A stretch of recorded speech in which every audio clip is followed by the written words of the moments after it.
मीरा भाईंदर में आम जनता के इस्तेमाल हेतु जल्द ही शुरू होगा डबल डेकर ओवरब्रिज। लगभग 1 किलोमीटर की दूरी होगी आसान। जुलाई के अंत तक ओवरब्रिज का उद्घाटन किया जाना है। गोल्डन नेस से काशी मीरा की तरफ जाने वाले रास्ते पर अक्सर ट्रैफिक के कारण आम जनता को परेशानी का सामना करना पड़ जाता है। उम्मीद लगाई जा रही है कि इस ओवरब्रिज के शुरुआत के बाद कुछ हद तक ट्रैफिक की समस्या से समाधान मिलेगा। विधायक गीता जैन, विधायक प्रताप सरनाईक और एमएमआरडीए अधिकारियों ने संयुक्त रूप से ब्रिज का मुआयना किया। सुरक्षा के साथ साथ ब्रिज की क्वालिटी पर चर्चा की गई। एमएमआरडीए के हमारे जो इस ब्रिज के लिए काम करने वाले अधिकारी है, कॉन्ट्रैक्टर के लोग हैं, इंजीनियर्स है, इनके साथ ये ब्रिज हमने देखा है। इनका ऐसा ही कहना है कि 95% से ज़्यादा काम तो हो गया है, मगर कुछ साइनेज बाकी है, डिवाइडर बाकी है, पेंटिंग बाकी है। इसकी वजह से ये बारिश जो जोर से हो रही है उसकी वजह से ये काम नहीं कर पा रहे, क्योंकि अगर पेंटिंग का और साइनेज का काम करेगा तो वो टिकेगा नहीं और फिर लोग ही उनको दोष देंगे। इसलिए थोड़ी बारिश की कमी होने के बाद ये ब्रिज का काम पूरा करेंगे और माननीय मुख्यमंत्री जी के हाथों से हमने यही सोचा है कि किसी भी हालत में यही महीने में उसका हम लोकार्पण कर देंगे, ताकि लोगों को सहूलियत हो और लोगों को ये जल्दी से जल्दी ब्रिज का काम पूरा होके लोग यहाँ से जा सके और ज़्यादा से ज़्यादा लोगों को सहूलियत हो सके।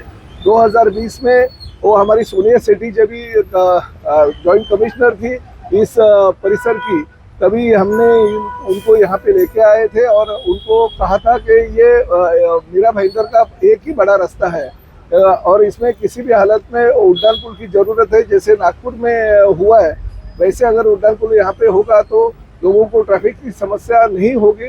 तो 217 करोड़ रुपए उस वक्त मैंने मंजूर कर दिया था और ये मेरी ही संकल्पना है।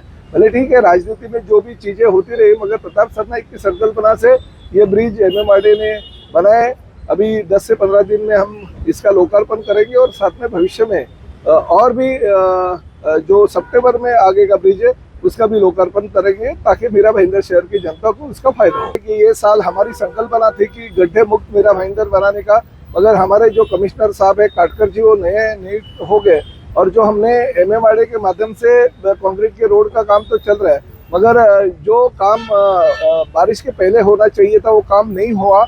इसलिए हमें ये गड्ढों से थोड़ी दिक्कत आई, मगर अगले साल पूरा का पूरा मीरा भाईंदर गड्ढे मुक्त हो जाएंगे और मीरा भाईंदर के 90% से ज़्यादा जो रास्ते हैं वो सीमेंट कंक्रीट के हो जाएंगे। में सबको अधिकार है और नरेंद्र जी मेहता इस यहाँ पे आए थे, उनको शायद पता नहीं कि वो उस वक्त एमएलए नहीं थे और 2020 में ये संकल्पना की थी। जो मेट्रो का ब्रिज है का काम है उसमें ये काम नहीं था। 217 करोड़ रुपए के एडिशनल मैंने सैंक्शन हमारे सरकार के टाइम पे करके ले ली थी और इसको बाद में मान्यता मिली है, तो कोई प्रॉब्लम नहीं है। वो भी पूर्व विधायक है, अगर उन्होंने क्रेडिट लेने की कोशिश की तो कोई गलत नहीं है। आखिर वो भारतीय जनता पार्टी के नेता है, हमारे सहयोगी महायुति के नेता है, तो उनके माध्यम से अगर कुछ आके मीरा भाईंदर के शहर के जनता के लिए वो अगर प्रयास करते रहेंगे तो उसमें कोई गलत नहीं। और एक बात निश्चित है कि जिस वक्त माननीय मुख्यमंत्री जी के हाथों से इसका लोकार्पण होगा उस वक्त नरेंद्र मेहता, गिलबर्ट मेंडोजा, मुजफ्फर हुसैन जैसे सभी पूर्व विधायकों को हम आमंत्रित। देखिए, बहुत जल्दी इसका लोकार्पण होने वाला है। अभी योजना से वही बात कर रही थी, तो छोटे छोटे काम बाकी है, पेंट का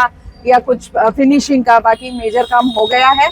तो वो छोटे छोटे काम 2 दिन में हो जाएंगे। ऐसा नहीं कि वो छोटे काम बाद में नहीं हो सकते, वो बाद में भी हो सकते हैं, लेकिन जैसे ही हमें माननीय मुख्यमंत्री जी का नोट मिलता है हम उसी दिन, चाहे वो आए चाहे और कोई भी आए, इसका लोकार्पण तुरंत करेंगे, क्योंकि यहाँ हमारे लोगों को तकलीफ ना हो। इसलिए हमारी मंशा ये है कि जितना जल्दी हो सके इसका लोकार्पण की। मुझे जहाँ तक पता है कि जब रोड का फिट सर्टिफिकेट हुआ था तब यहाँ के इंजीनियर ने उसको ऑल फिट का सर्टिफिकेट दिया था।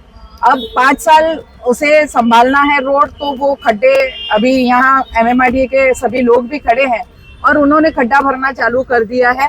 लेकिन जिसको गलत अफवाहें ही उड़ानी है वो कैसे एमएमआरडीए के पैसे एमबीएमसी में जमा कराएंगे मुझे नहीं मालूम, शायद उनके पास ऐसी कोई टेक्निक हो। बारिश रुकते ही खड्डे भरे जा रहे हैं और बारिश को मुझे लगता है कि इतना तो सभी को पता है, यहाँ सभी पत्रकारों को भी पता है, though they are not a technical person, but even they know कि व्हेन इट्स रेनिंग तो खड्डे कैसे भरेंगे। As soon as the rain stops it will be done.